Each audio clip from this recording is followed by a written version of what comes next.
Okay, so today we're going to do the introduction to FamilySearch.org, and I wanted to start off by going over a small timeline about how Family Search came about.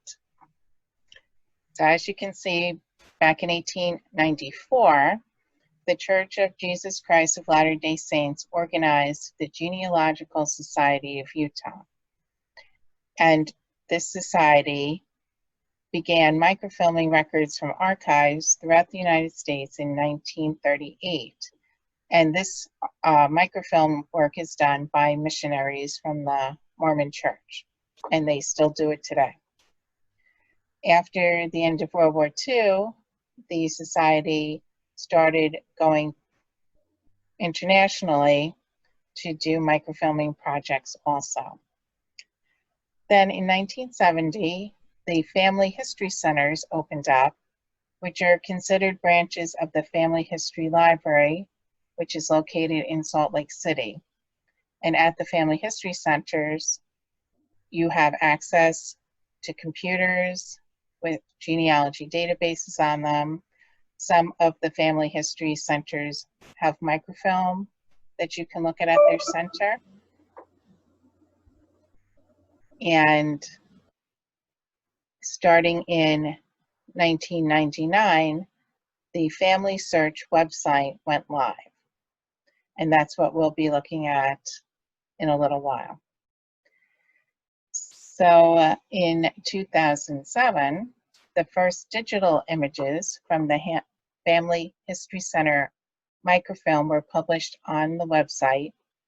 This microfilm is the microfilm that was started back in 1938, and all the microfilm is preserved in a location called the Granite Vault, which is climate controlled in Salt Lake City, to keep the microfilm from deteriorating.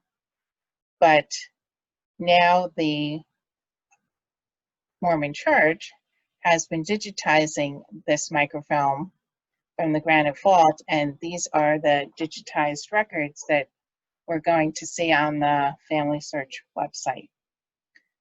So in 2010, the FamilySearch.org record search had over 1 billion names and millions of images. And in 2014,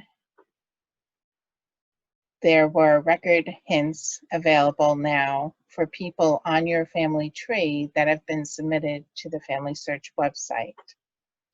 In 2017, because of the digitizing of the microfilm, they stopped lending the actual microfilm to the Family History Centers so that they could concentrate on the digitization project.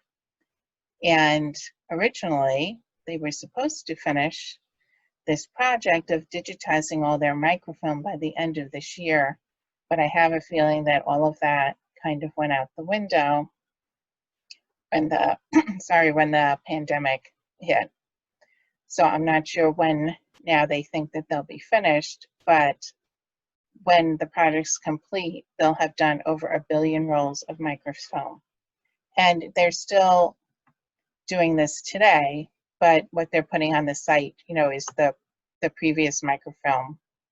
Now when the missionaries go out to, well, it's not, I suppose it's not microfilming records anymore. They're digitizing the records instead of putting them on microfilm.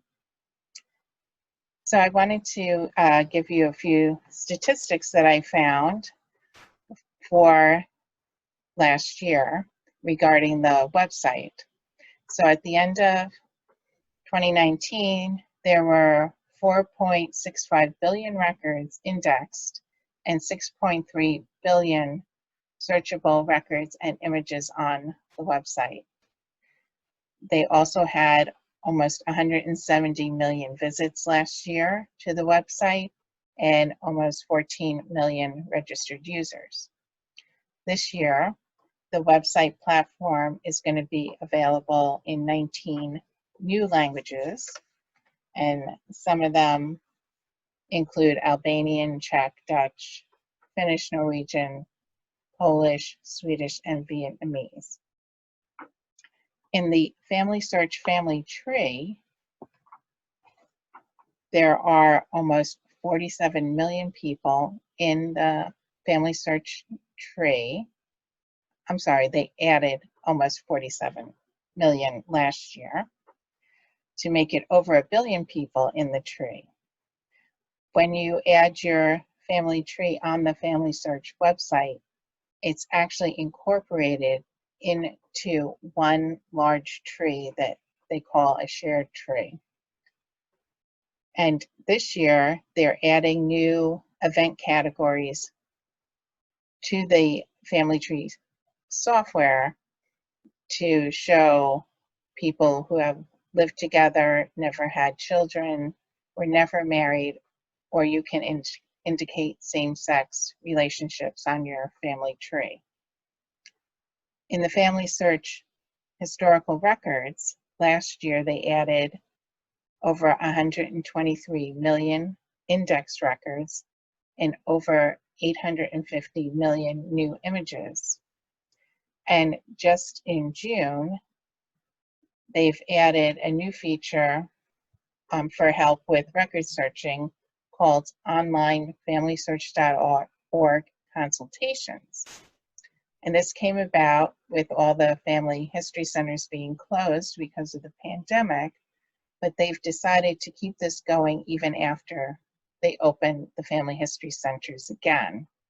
And what this is you can go onto their website and you can book a 20-minute time slot with one of the Family History Center consultants, and they would help you with a particular genealogy question that you might have.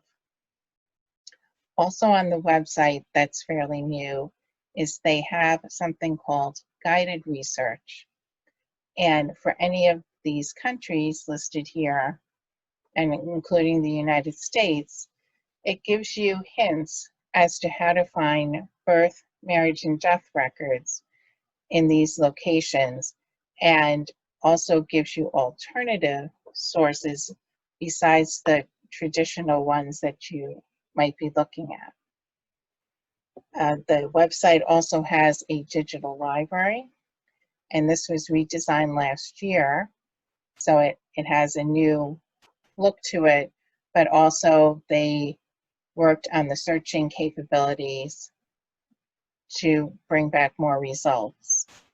And as of the beginning of this year, they had about 494,000 digital books in this library. One of the really good parts of this website is the Family Search Wiki, where the end of last year they had about 90,000 articles.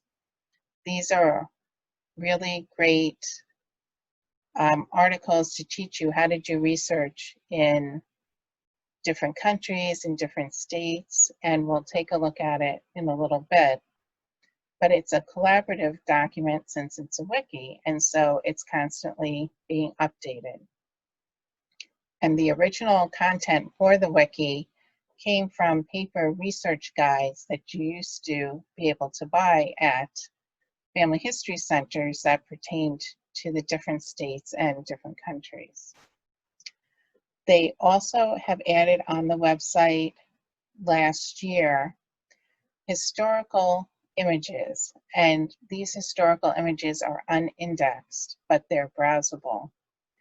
And there's well over 4 billion images right now, and you can see it changes by the minute as they're adding new images every day. Also on the website is a link to their indexing projects. The records on the Family Search website are all indexed by volunteers. And last year they had 318,000 volunteers who contributed almost 11 million indexing hours. And I've actually done a little bit myself with the indexing, but I think I've only done about 250 records. And recently, within the last month or two, they've started a new indexing project to help standardize place names in the family trees that are on the website.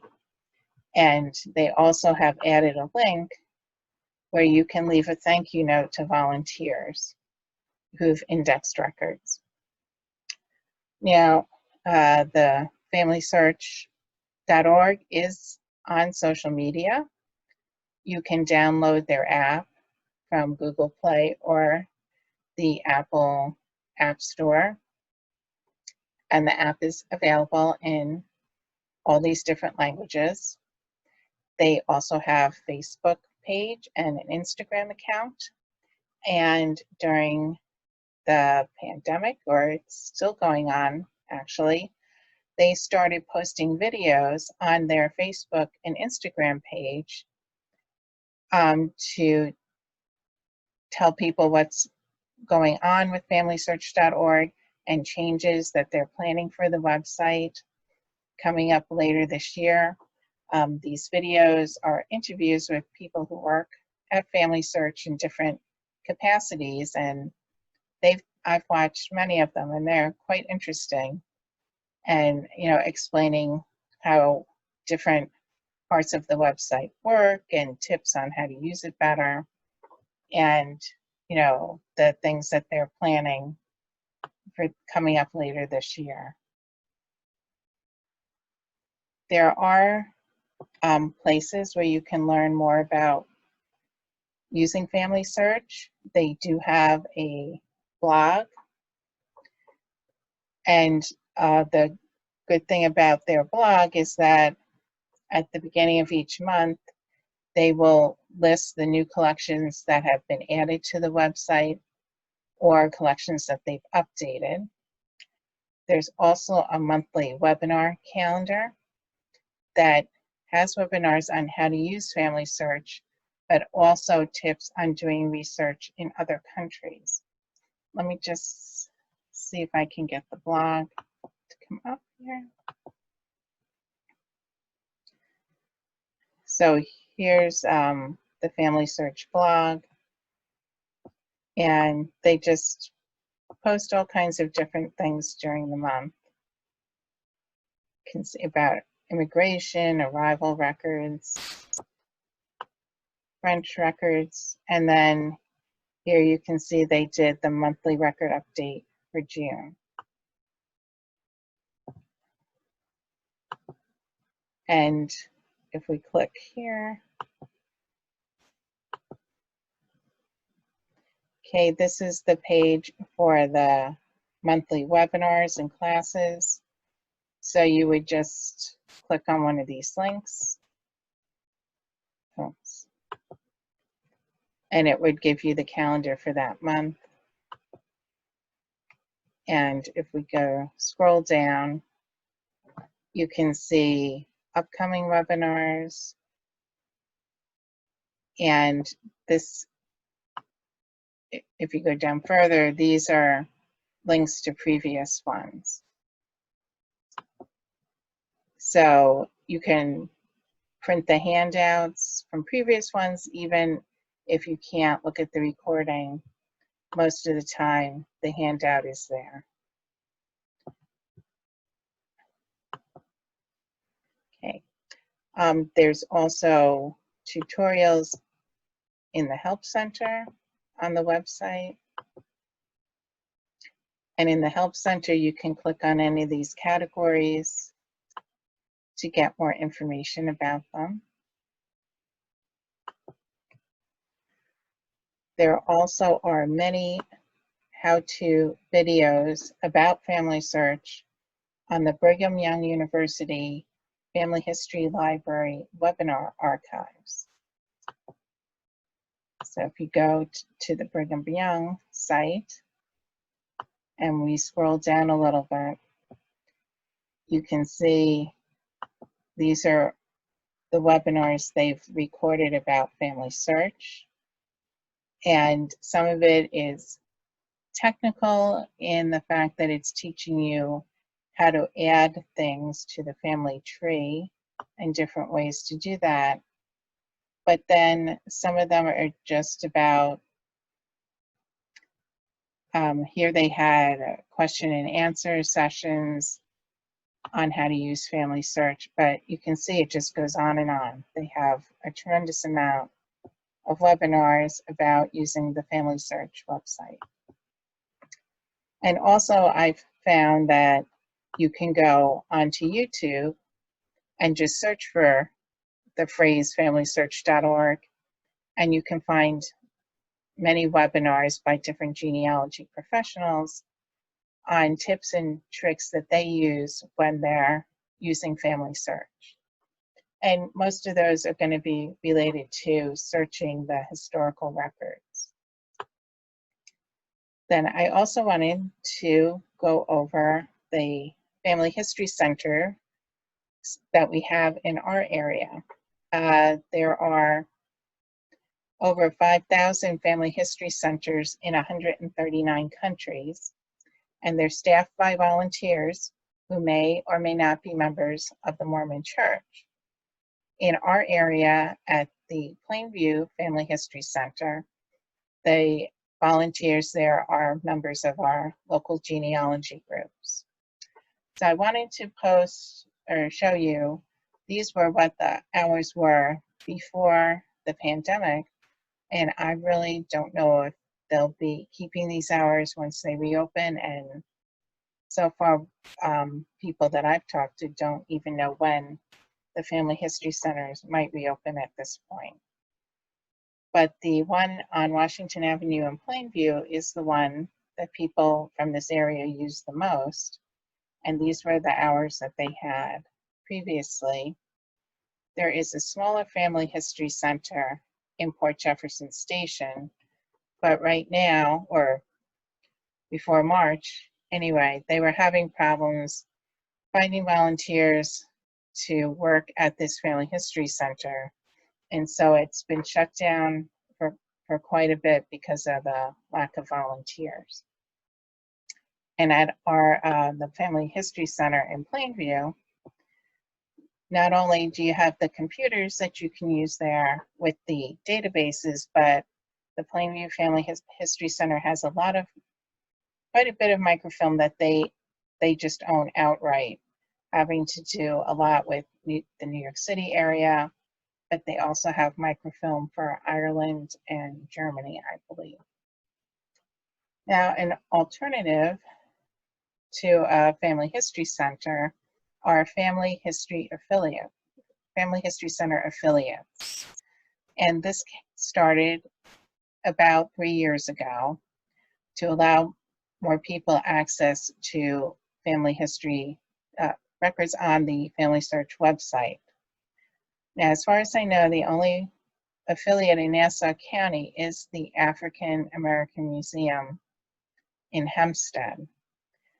But in Suffolk County, there are several public libraries that are also affiliates. And the reason it's good to know about them is, I'll show you in a little bit, not all the images on the Family Search website are available to view from home. And this has to do with the contracts that familysearch.org entered into with the different agencies that they microfilm the records for. And some of these contracts prohibit the images to be available to the general public. And so these restricted images can be viewed at any of these affiliates and also at the Family History Center in Plainview. But you won't be able to look at them from home. So that's why it's important to know who we've got in the area to help us. So let me now switch over to the website. So to start with, you're going to need to create a username and password. Otherwise, you won't be able to view the records. Okay, so here's what the main screen looks like today. This is the volunteer project I was talking about, helping to fix place names. Down here, it'll show me people I've looked at recently. So I will start with the family tree portion of the website. So if you decide to put a family tree up on Family Search, because it's what they call a shared tree, people can come in and edit information in your tree. I've only had it happen a few times, but people will come in if they think they know more about a person that you've added. So here's, we'll take a look just at my grandmother as an example. So when you click on a person that you've uploaded into the tree, it'll give you, the information that obviously you've inputted. But down here, you can see that person in relation to their whole family. So here's my grandmother as the daughter of her parents, as well as the wife of my grandfather. Up here, well, yeah, I've got a few technical place problems that I need to fix because I didn't use the word United States after New York. But from this page, you can search for additional records on these different websites. Now, some of these you have to have subscriptions to, but if you had a subscription to them, you could search right from this page. It'll show you any changes that you've made recently. And up here, you could click on timeline and it would give you a timeline of the individual if you wanted to look at their information this way.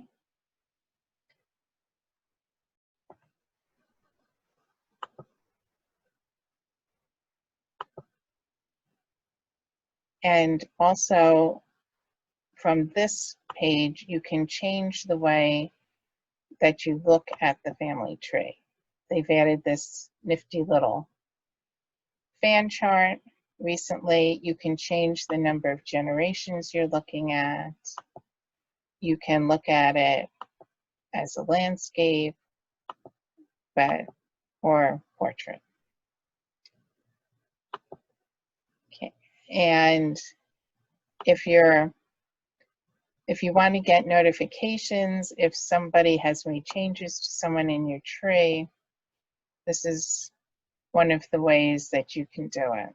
This man who I didn't know came in and made notes on my tree, and it turns out he's related to the father of someone I had on my tree. So let's go back. We'll come back to the search button in a minute.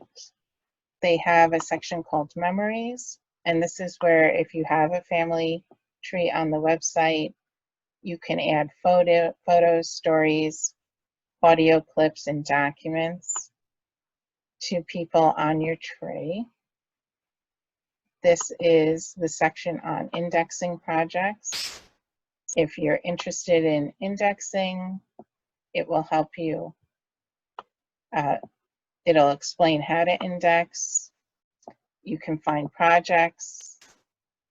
They have some for New York right now, where they're looking for people to index land records. So these are the New York indexing projects for the Finger Lakes and Hudson Valley. And it shows you, how much has been done. And if you're interested in indexing, it'll give you instructions on how to get started. They also have this section called Activities. And, oops, sorry. And they're little projects you could do with kids. That's compare a photo. They have where am I from, based on the people you put in your tree. Oh, and this one I liked, All About Me.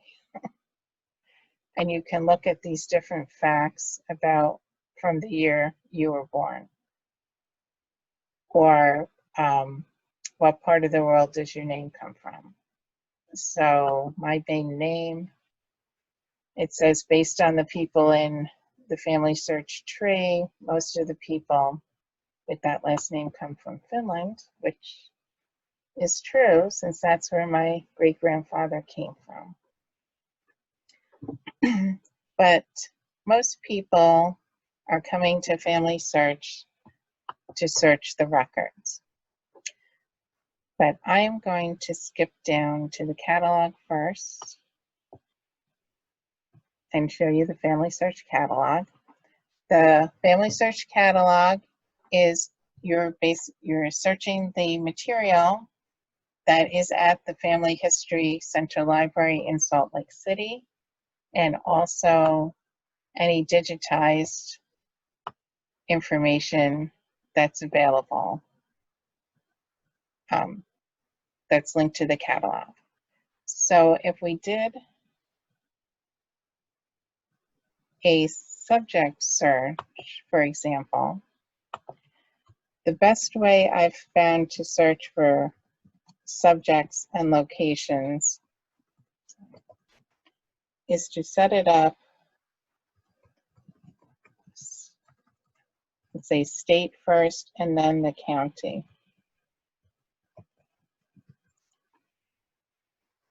So when you search for it this way, you can see all the different types of records, as an example for Delaware County, that are available through the Family History Library. And it'll break it down first just for the county, and then you can see as you go along by the different cities in that county. And if, for example, we decided to look at church records, you can click on here. And over here, when you scroll down, you'll see this camera. So if we click on this record, it's going to take us to the document, and you'll actually be able to look at this whole item online. Okay, and here's a page starting with New York pension rolls for Delaware County, and you can, go through page by page to look at this document. So this document, is available for anybody to look at. But I'm going to give you an example of one that's locked. So if we go back,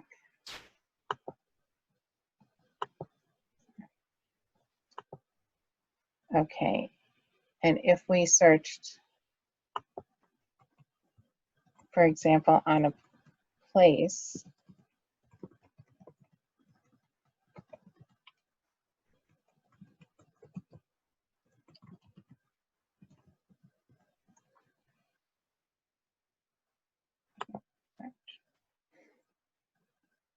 oh goodness, sorry, this didn't do what I thought it was going to do.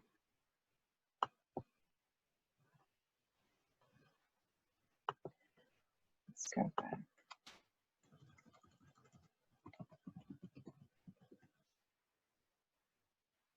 Okay.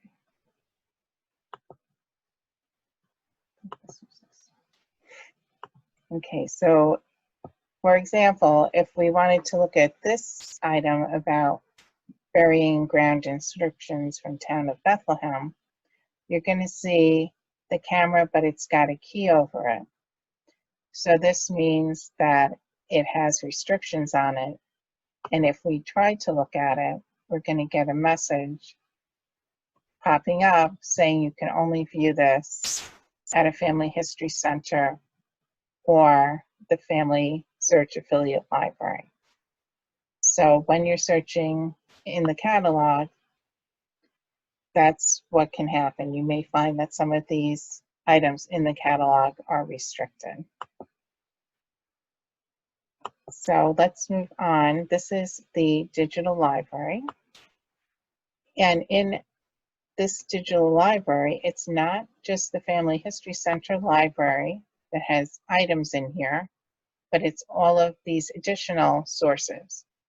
So we have the Allen County Public Library, Arizona State Library, Birmingham, Houston, BYU, Dallas, Onondaga, Midwest Genealogy Center, you can see Florida, St. Louis, and even Ontario. But again, the best way to search the library I found is using the country, state, and county. Sorry.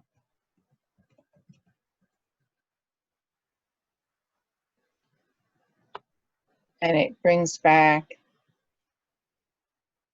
some interesting documents, changes in Delaware County, the history, Delaware County, New York. And then if we clicked on this item, we could look at this book,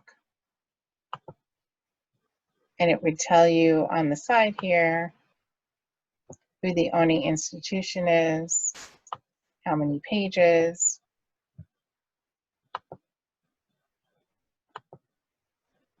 and in the search results on the side here, you can also limit it by language and whether or not this is, if you just want to see the publicly available ones or all of them. Because again, books like the historical records, some of them you're only going to be able to view in a Family History Center or an affiliate library. Okay, the Research Wiki.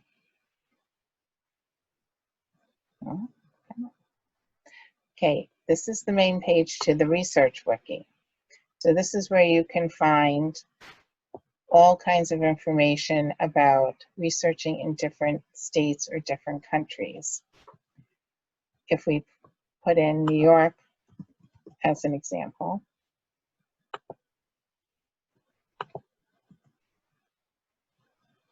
this is the main wiki page for New York genealogy.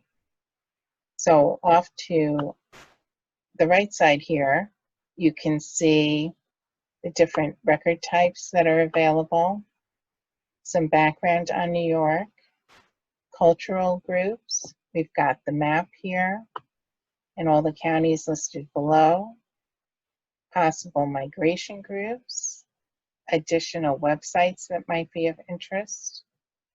You also have a link that would show you online genealogy records for New York based on categories like birth, marriage, and death records, military records,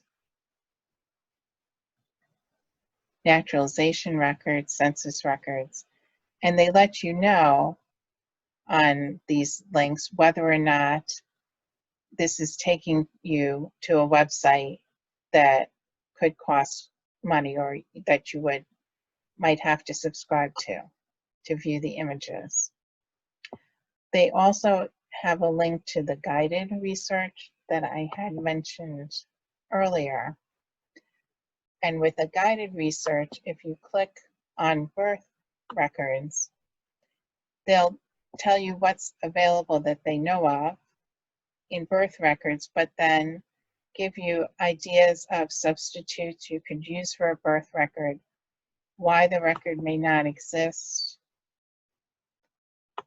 For example, in New York State, it wasn't mandatory till 1881 to file, birth, marriage, or death records. It also would give you additional online resources you could try. Why? There. Additional online resources at different subscription websites. Substitutes for birth records. So it's suggesting different places you could look for someone's birth date besides a birth record.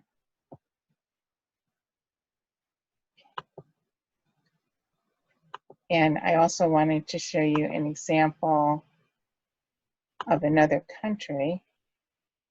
Oh, sorry.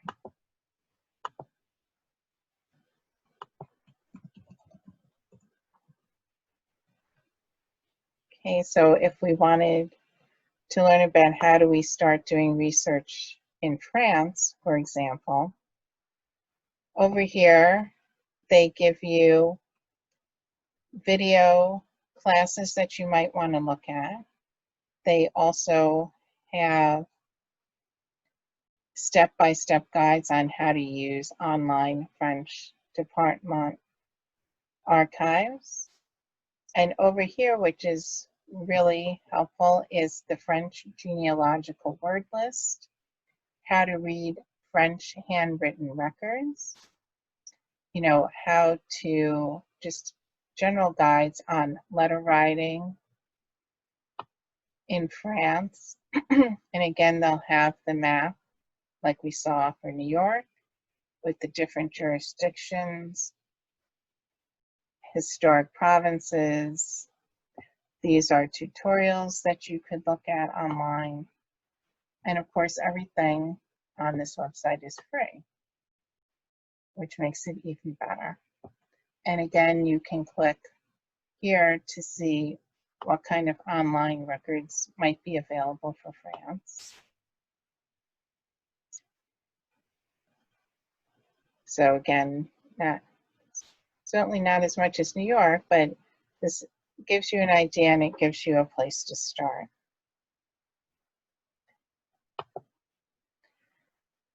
So let's go over now to, these are the historical images I mentioned earlier that are changing every second, it looks like. And these are not indexed. And you, obviously it tells you you can't search by name, but you could search by a location. So we could put in New York, Nassau. Here we go. And as an example, they're saying for Nassau County, they have 75 results of record groups that are not indexed, but you can browse these records online. And even over here to the left, you can see some of the towns that are included in these records. So if you opened up one of these collections, this is marriage records for the year 1915. And you can, you know, browse to them. And this one's January 18th. So if you play around with the records, at least you would get an idea that they are somewhat in date order. But now we've got it December and January. But they're there, and it's a matter really of having the patience sometimes to go through these records and see what you can find without having an index. And so for Nassau County, you can see we've got citizenship records in here, naturalization records, wills. It's a whole jumble of things in here. But while you're waiting for it to be indexed by the volunteers, you may want to take a look at some of these and play around with them.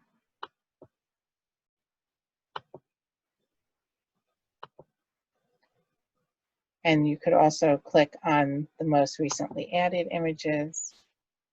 And take a look through here to see if it's anything you're interested in. But it's an alternative. If you're not having luck with the records that are indexed, it's possible what you're looking for is in here in the unindexed record groups.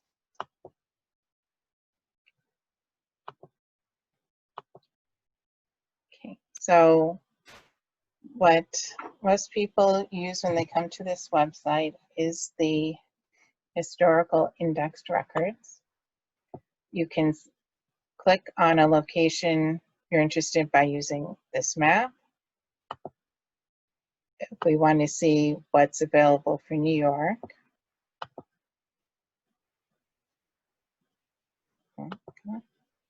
okay, so when we click on New York, to the left here, you can see that they have learning courses about how to research in New York. They talk about the current indexing projects going on for New York. Here's a link right to the wiki from this New York page. And if we go down here, the first batch of records that we see are the records that are indexed by name. So on all the way to the right here, you can see when the collection was last updated. You can see how many records are in the collection.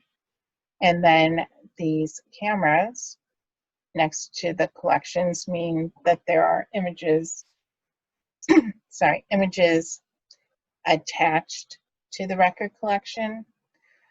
And the camera with the little, I guess, box around it means that they're images, but that these images are stored on another website sometimes. And these two, for example, I know are actually on Ancestry.com. But we can come up here and do a search on one of my relatives. If you click the box that limits your search just to the exact spelling, but I can show you the difference between the two. So you can see how many results I would get if I left it the way it was without the exact match. And if I say that I just want it matched exactly, my results go down to 324. But what I like to do when I'm searching the historical records is to go to this collection tab, because then your results are sorted by type. So you can see all your birth, marriage, and death records together, census results, migration and naturalization, military, court records, and other. So if, for example, we were looking at the marriage records, and this is my great-grandfather, there's a transcription of the marriage document, but if I wanted to see the image, I would have to go to a family history center, because that was the camera, like with the little box around it. So it's restricted. But the transcription gives you enough information so that you know if it's the person that you're looking for.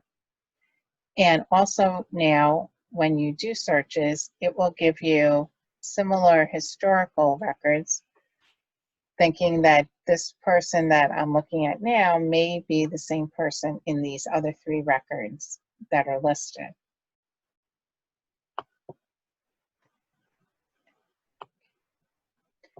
We could go back to the collection.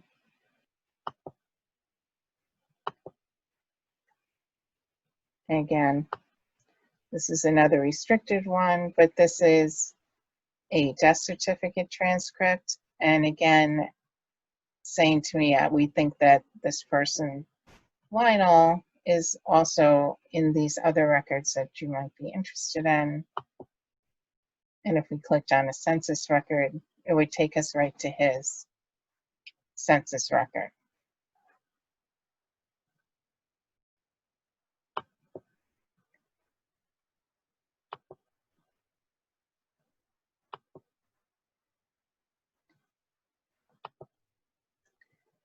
Okay, so again, we have, all right, so we can look, these are the records from the Ellis Island website are available on Family Search. They also have passport applications. So this record, you know, obviously is not restricted and we can take a look at it.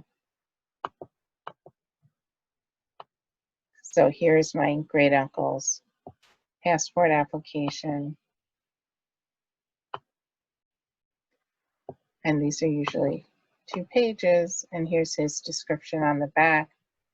And if you had a family tree with him in it, you could click this attach to family tree button, and it would attach this record directly to the family tree you have on Family Search.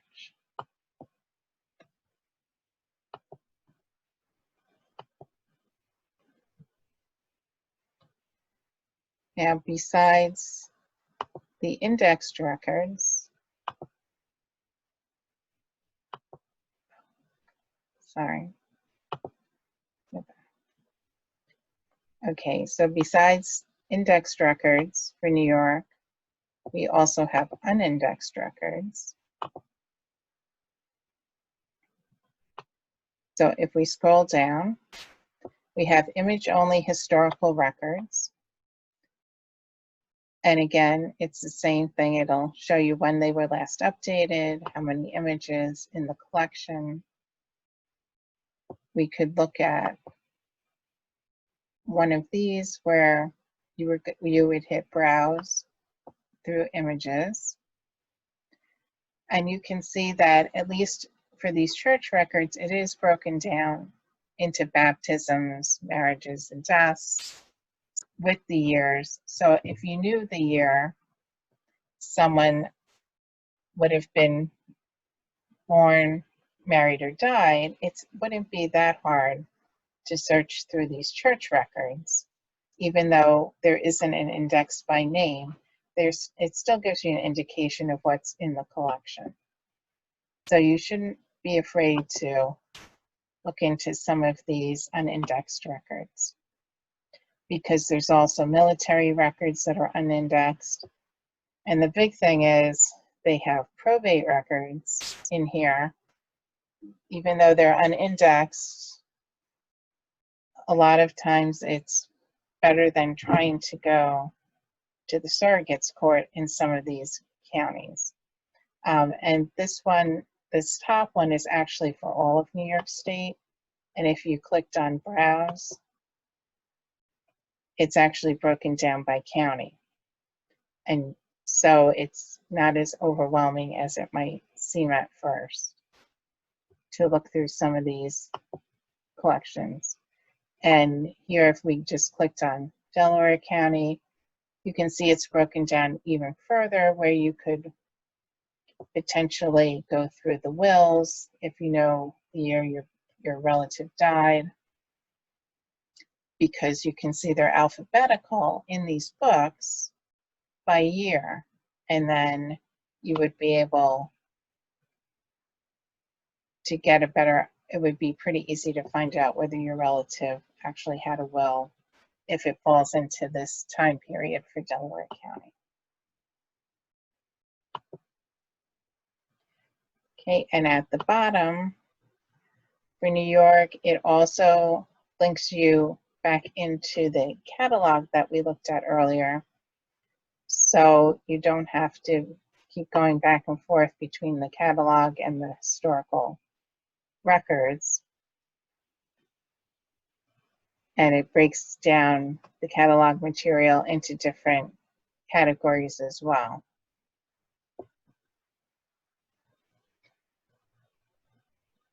There also is this category called genealogies. I haven't really had any luck with this myself, but these are fairly old records that have been submitted many years ago onto FamilySearch.org. by individuals before they created this shared family tree that they're using now. And you may be able to find some information in here, but they're user submitted trees, so you would have to verify information that you find in them. But here's information on some of my family that was put up by somebody else. And when I actually was looking at this the other day, I can't even contact this person because they've withheld their identity. So I don't even have any way of contacting this person if I had a question about what she put up in this family tree quite a while ago. So let me stop sharing. Okay, so I don't know if anyone